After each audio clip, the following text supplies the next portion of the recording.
नमस्कार दोस्तों, जय जोहार। मैं कौशल तिवारी और बिहिनिया संध्या में आपका स्वागत है। एक बार फिर आज सुबह सुबह छत्तीसगढ़ में जबरदस्त तमाशाबाजी हुआ। ईडी ने भूपेश बघेल के घर में एक बार फिर दबिश दी। हम तमाशा इसलिए कह रहे हैं क्योंकि भूपेश बघेल के खिलाफ लगातार ईडी की छापेमारी की कार्रवाई होते जा रही है, लेकिन अब तक क्या हुआ है, कैसे हुआ है, कौन सा मामला है, किस तरीके से घोटाले में भूपेश बघेल लिप्त है, यह कुछ भी ईडी अब तक नहीं बता पाई है। इससे पहले जब भूपेश बघेल का जन्मदिन था तब ईडी ने छापेमारी की कार्रवाई की। तो आज भूपेश बघेल के बेटे का जन्मदिन है, यानी क्या खेल है आप समझिए। क्या सचमुच भूपेश बघेल घोटालों के बादशाह हैं? क्योंकि जो आरोप लगे हैं इस दौर में, चाहे पीएससी घोटाला हो, कोयला घोटाला हो, शराब घोटाला हो, चावल घोटाला हो, डीएमए फंड हो, सब उन्हीं के कार्यकाल में हुए। और इन तमाम मामलों में दर्जन भर से अधिक लोग जेल की सलाखों के पीछे हैं। शराब घोटाला 3200 करोड़ का बताया जा रहा है, तो चावल घोटाला भी 140 करोड़ का, कोयला घोटाला 500 करोड़ रुपए से अधिक का बताया जा रहा है। आखिर ईडी केवल बता रही है कि इतने बड़े बड़े घोटाले हुए हैं, लेकिन अब तक भूपेश बघेल को क्यों नहीं पकड़ पा रही है या क्यों नहीं पकड़ रही है?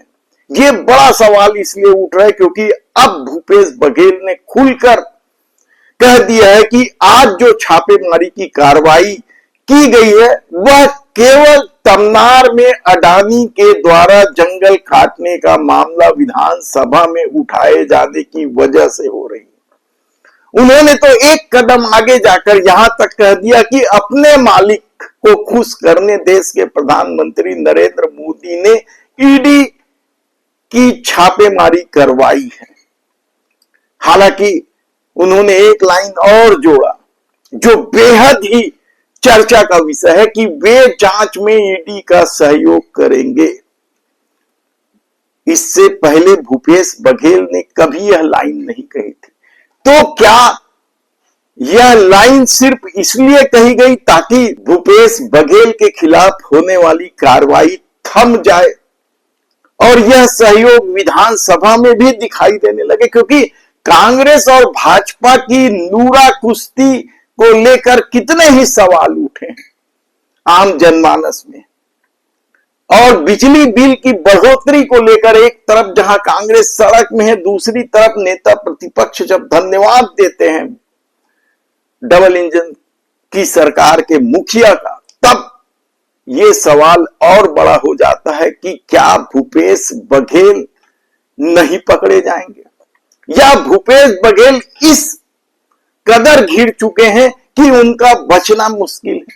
क्योंकि लगातार छापेमारी की कार्रवाई के बाद जो कुछ राजनीतिक ड्रामा चल रहा है, गृह मंत्री विजय शर्मा ने तो इस छापेमारी पर कह दिया कि आपके यहां तो छापे नहीं पड़ रहे हैं, जरूर कुछ ना कुछ किया होगा इसलिए छापेमारी की कार्रवाई हो रही। यानी परिस्थितियां समझे कि पूरे देश में जो माहौल है कि विपक्ष के नेताओं को परेशान करने के लिए ईडी, सीबीआई जैसी जांच एजेंसियों को देश के प्रधानमंत्री नरेंद्र मोदी लगा देते हैं या गृह मंत्री अमित शाह लगा देते हैं।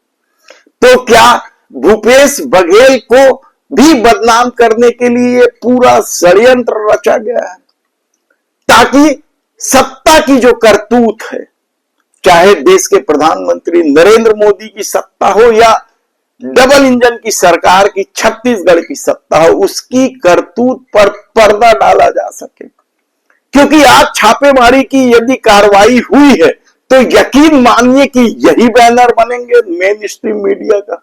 और तमनार में जो अडानी पेड़ काट रहा है वह खबर पीछे छूट जाएगा।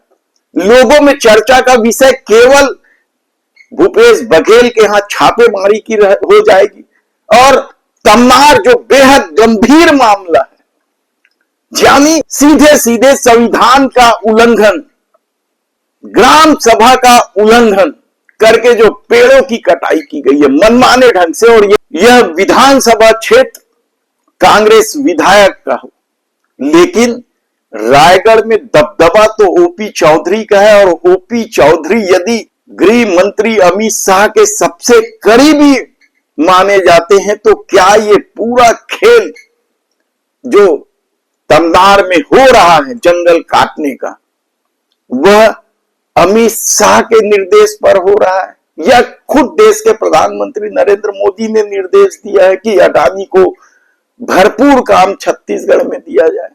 छत्तीसगढ़ में अडानी के आधा दर्जन से अधिक बड़े प्रोजेक्ट चल रहे हैं, जिसमें से हसदेव का मामला तो किसी से छिपा नहीं है कि किस तरीके से हसदेव, जो मध्य भारत का फेफड़ा कहा जाता है, उसे किस बेदर्दी से काटा गया। वहां विरोध करने वालों के साथ किस तरीके से पुलिसिया अत्याचार हुआ, यह कहानी किसी से छिपा नहीं है। सत्ता बदलने की आहट के साथ ही हसदेव में जो कुछ हुआ वह बेहद ही हैरान और परेशान करने वाला है। और बस्तर में भी तो 150 गांव के लोग लामबंद हैं अडानी के खिलाफ। वहां उन्हें जो खदान मिली है उस पर काम शुरू नहीं करने दे रहे हैं आदिवासी। किस कदर नाराजगी। और अब तमनार, इसके अलावा हसदेव से उच्च क्वालिटी का कोयला चोरी करने का मामला भी तो तूल पकड़ा था एक समय में, कि किस तरीके से अडानी पर आरोप लगे थे कि वह अपने स्टील प्लांट में, पावर प्लांट में उच्च क्वालिटी का कोयला जो राजस्थान बिजली बोर्ड को दिया जाना था, उसे चुपचाप अपने पावर प्लांट में सप्लाई कर रहा था। ऐसे कितने ही सवाल हैं। तो क्या छत्तीसगढ़ भी अडानी का उपनिवेश बन जाएगा या बन चुका है?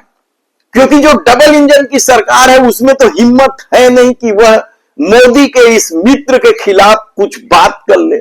और शायद यही वजह है कि हसदेव हो या फिर तमनार हो, सब जगह ग्राम सभा के अनुमति के बगैर अडानी का काम धड़ल्ले से चल रहा है।